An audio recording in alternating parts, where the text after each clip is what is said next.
All right, our scripture passage for today is going to come to us from the Gospel according to Matthew, chapter 25, verses 14 to 30. Again, the kingdom of heaven can be illustrated by the story of a man going on a long trip.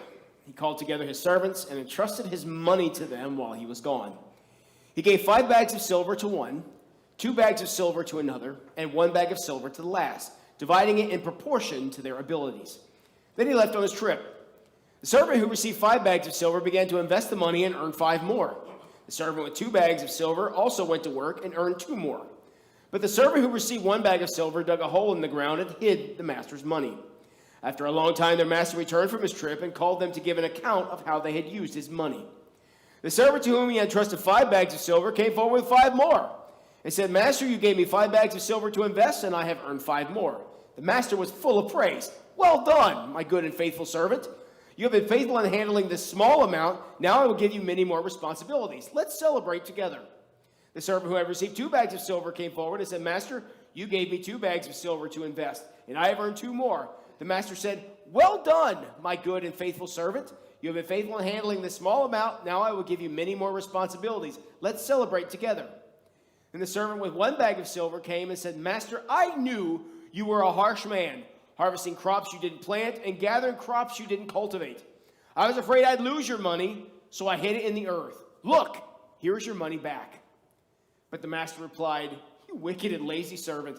If you knew I harvested crops I didn't plant and gathered crops I didn't cultivate, why didn't you deposit my money in the bank? At least I would have gotten some interest on it." Then he ordered, "Take the money from this servant and give it to the one with 10 bags of silver. To those who use well what they're given, even more will be given, and they will have an abundance. From those who do nothing, even what little they have will be taken away. Now throw this useless servant out into outer darkness, where there will be weeping and gnashing of teeth." Here is the reading.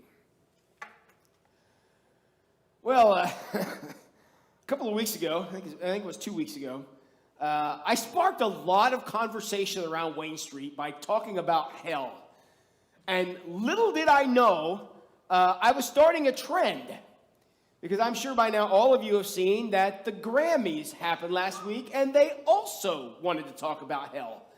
Now, where I wanted to address the topic and talk to you about avoiding it, Hollyweird, as I would call it, they wanted to celebrate hell. Do you know what I'm talking about? Did you all see the performance at the Grammys?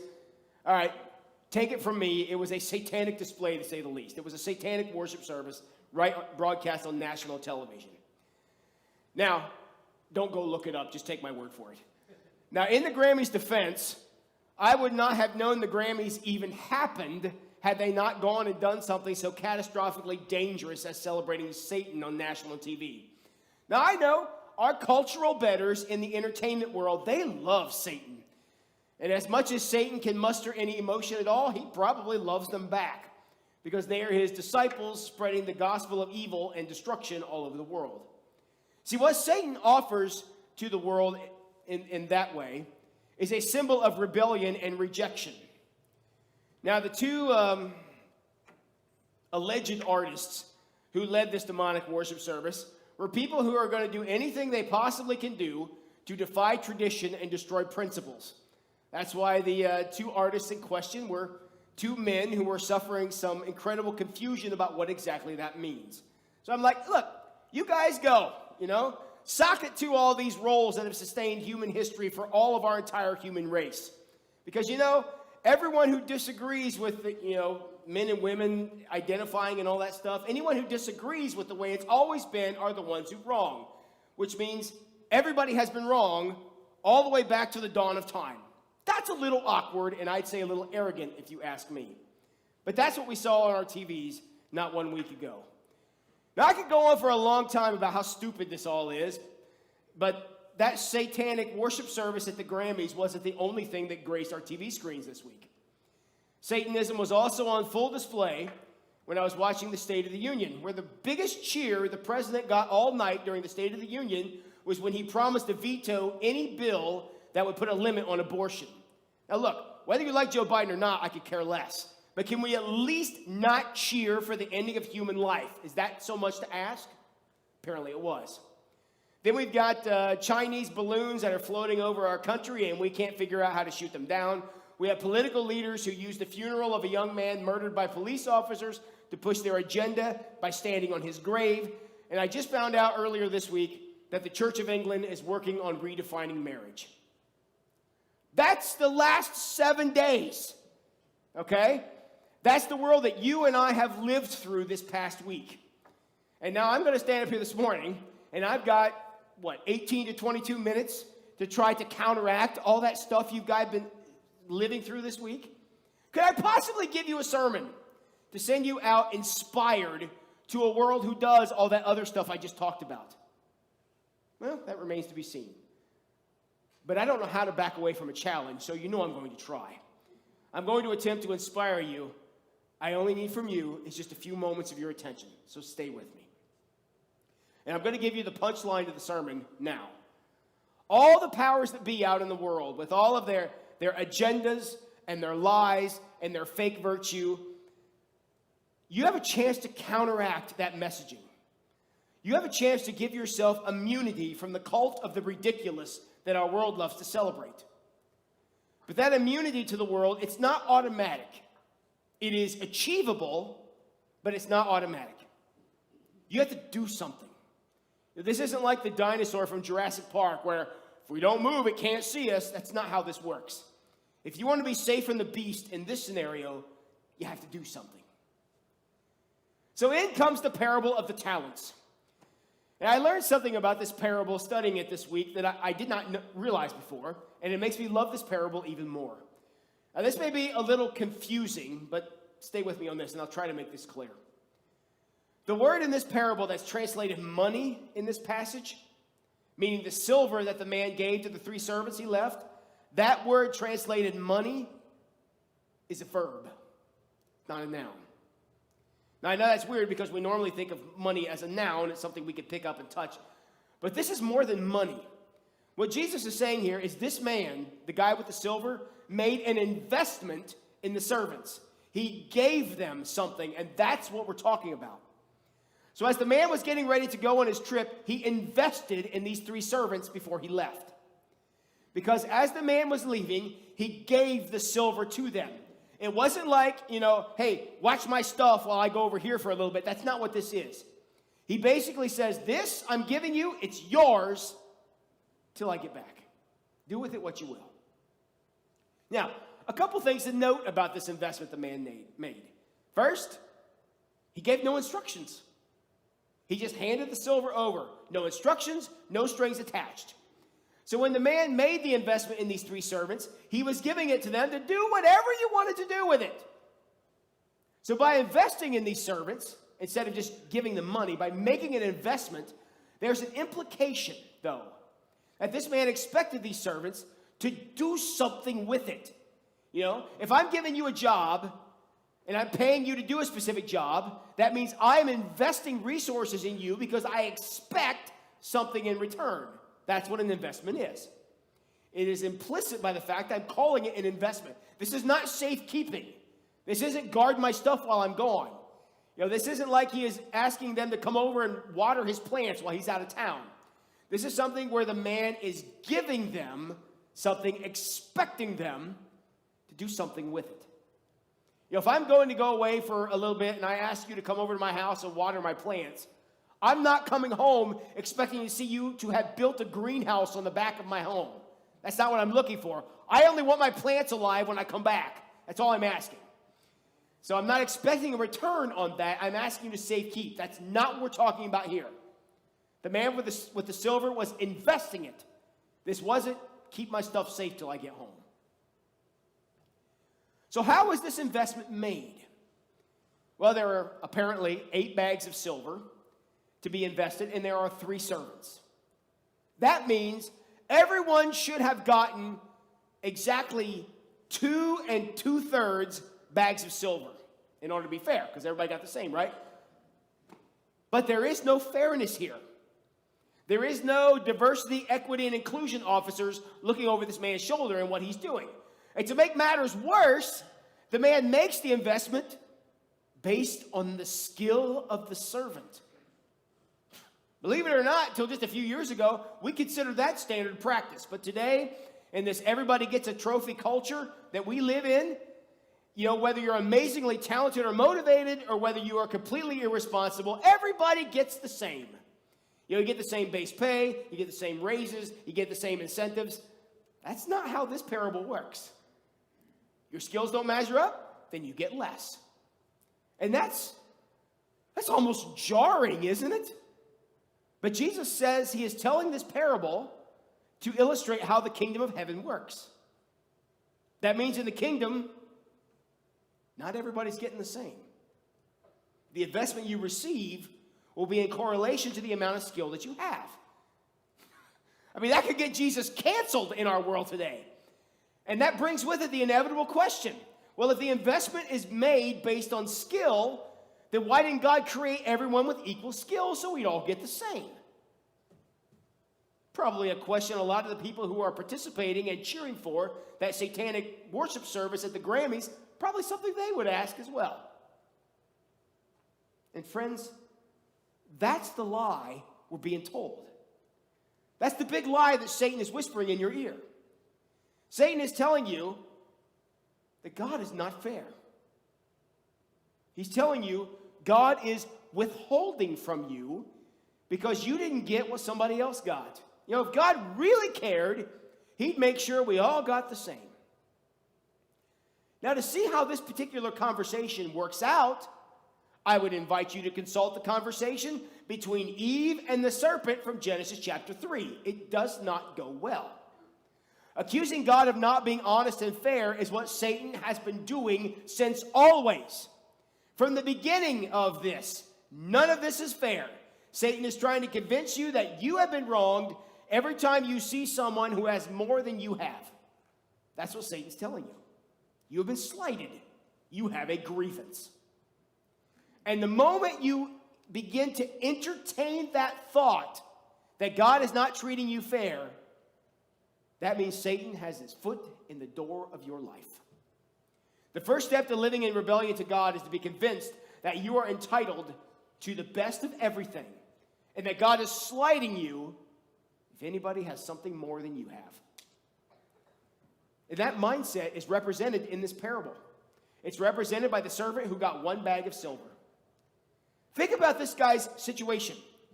He is standing there feeling slighted, holding a bag of silver. One he didn't earn, didn't do anything to get. He was given to him by the man who was going on the trip. The man going on the trip was under no obligation to give silver to anybody. This is actually a wonderful opportunity he bestows on 3 servants, including the one who only got one bag of silver. So when the man returns from the trip, and he seeks out the man who got one bag, do you think he was surprised the servant did nothing with it? Do you think he was shocked? Now, he might have been surprised he actually still had the bag of silver. Probably surprised about that. But the man with one bag said, and listen to what he said. I'm going to quote.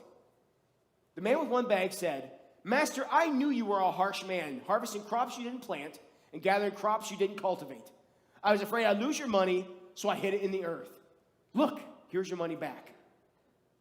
Now answer me this. Does a man who willingly invests bags of silver in his service before he leaves for a trip, does that sound like the kind of man who'd go out and steal crops? What the man with one bag is doing is he's questioning the integrity of the man who gave him a bag of silver. You want to talk about looking a gift horse directly in the mouth? How much arrogance does it take to say to the person who just handed you a bag of silver, I think you're dishonest, and I think you lack integrity? That's a bold strategy, my friends. Let's see if it works out for him. Because how many people treat God in this exact same way? Sure, God, you gave me life. You let me be born in this great country where I'm free and safe. And you did all these wonderful things for me. But God, all you do is take from me. That's the mindset of the servant who got one bag. That's his angle. I don't care about this stupid bag of silver, because look at that guy with his 5 bags. If God really cared about me, he'd have given me 5 bags too. And in the analogy of this parable, if the third servant was just going to bury the treasure anyway and do nothing with it, then the man who only gave him 1 bag of silver actually did him a favor. Think about this. How much smaller of a hole did he have to dig to bury 1 bag than he would have had to dig to bury 5? The guy going on the trip did him a favor. Just a couple more points about this parable. There were 8 bags of silver. God gave the most talented servant 5. He could very well have given that servant all 8, but he didn't. The man wanted to give all 3 an opportunity, even the one he clearly had very little confidence in. Look, it cost the man going on the trip, it cost him 1 bag of silver to give that 1 bag of silver to the man. Because as he points out, he said, look, you bury it in the ground? At least you could have put it in the bank. I'd have got some interest on it. Now I got nothing. Investing that 1 bag in the servant who gave no return ended up costing the man something. And even though the man with 1 bag was ungrateful, he was still given a share. He was given a chance to do something with it. He was not required to bury it in the ground. That was his choice. He took the investment and he buried it in the ground where it did no good for anyone. Now, here I am approaching the end of the sermon, and I still haven't said anything about the most interesting character in this entire parable. There's one I've left out, and he's my favorite one. See, the man going on the trip obviously represents God. The person who was given 5 bags of silver, he represents the super overachiever. I mean, you know the type. They take anything given to them and they capitalize on it. They are the embodiment of the person that you give stuff to when you want to get it done. If you want something done, give it to a busy person. You've all heard that phrase, right? That's this person, all right? That's the servant with 5 bags. On the other end of the spectrum, there's the servant with 1 bag. He's the pessimist. He thinks, the world owes me more than I'm getting, and I'm sick of it. He has no desire to go out and get it. He thinks he's the victim. I mean, is he a victim of God? Is he a victim of the guy with 5 bags? Who knows? Either way, he's not being successful because he chose to do nothing with what he actually had. And he was unhappy with it because he got less than somebody else had. So he was going to give up. But let's spend just a moment with the overlooked guy in this parable. How about the guy that got 2 bags? I haven't mentioned him yet. And I want you to notice, he started off with 2 bags, he returned 4. And even though the amount of his return was obviously less than the servant who got 5 bags, his percentage was the same. He doubled what he'd been given. He worked hard in the confines of he was in, and he brought a return to the giver of the silver. The biggest thing you got to notice about him and why he's the most interesting character is because what he gave back to the man who gave the silver in the first place, he was told the same thing by the man who returned from the trip. He was told the same thing the man with 5 bags was told. Verbatim, he said, well done, good and faithful servant, to the 5-bag guy and the 2-bag guy. The giver of the silver did not say, dude, it's 5 bags or nothing. The 2-bag servant was celebrated just as much as the 5-bag servant. Teaches me a very valuable lesson about the kingdom of God. When we return to God someday, he's not going to be judging us on quantity. He's going to be judging us on quality. The man giving out the silver had expectations of his servants, and he gave out the silver accordingly. And he welcomed and celebrated what the servants brought back based on what they were given. He didn't expect 5 bags of silver from everyone except for the person who started with that advantage. See, what the man going on the trip was looking for was a return on investment. The 5-bag servant and the 2-bag servant, the man said the same thing to both. Great job. Let's go ahead and double that up for you because you're doing such a great job. The man who gave the silver blessed both of those servants based on the quality of what they brought back. Even though in our worldly eyes, the 5-bag servant probably looks more valuable. The man celebrated both the 5 bags and the 2 bags equally. We can't all be five stars in everything. We can't do it. But the challenge is we need to return something. The parable is not to go out and make sure that you're given 5 bags of silver in everything you ever do. The point of the parable is don't bury God's investment in you. Even if there's an area of your life where you're just one bag of silver, even if you're living a life where you started with only one bag of silver, it's not fair, I get it. But it's real, and it's how it works. Many of us start with a series of advantages and disadvantages. But whatever you have is an investment of God. And that investment was given to you for the purpose of investing in his world. Now, I opened the sermon today with a list of grievances, things that made me angry this week. Man, and I was angry this week. I look at the wealth and the privilege of the people who were doing that stuff, and it just drove me up the wall. It's a whole lot more than some regular guy from some regular town of St. Mary's could ever hope to counteract. And to every person who cheered the murder of babies, who celebrated Satan with the Grammys, or left the church because they decided we're irrelevant, I want to make a response to each and every one of those pathetic and despicable situations. But I don't have a platform to do that. But that doesn't mean I have nothing to offer. Because to believe I have nothing to offer would give me an excuse to go bury what I do have in the ground. Take whatever investment God gave me, bury it in the ground. Because it's not going to make any difference anyway, right? Thank God, and I am very thankful that I'm not going to be judged based on what I saw all those people this week do. Thank God I'm not going to be. I'm going to be judged based on what I did with what was invested in me. And I've come to terms with the fact that compared to a lot of the other stuff going on in the world today, I'm a one bag of silver kind of guy, and I'm okay with that. The challenge of the parable of the talents is, since God has invested that in us, are we providing a return? Because the worst thing we could ever do with what we have been given is bury it in the ground and pretend it's not there. Because it is there. God knows it's there. And he wants something to come from it. So in closing here today, apparently a number of you did not see what was going on this week, and I'm grateful. Don't go find out. Just take my word for it. Because it'll make you angry. But my hope is that when the world continues to spew out this garbage, is that we'll say, there's nothing I can do about this, because that's not true. You can. In fact, every little thing we do matters. We might not get the stage and the platform that some of these other guys got this week. Probably won't ever have that. But we do have something. Don't allow the one bag of silver that you have to be buried in the ground and do nothing. Because when we do that, then nobody's doing anything good.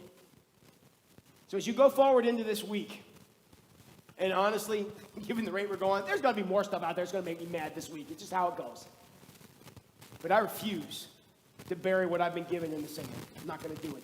I'm going to put it out there as much as I can, because we must stand up for something, because clearly nobody else is. So church, I invite you to join me. Whatever it is, whatever goofy little way you can find, make a stand for what's right, because you don't want to take what God has invested in you and bury it in the ground. Invest yourself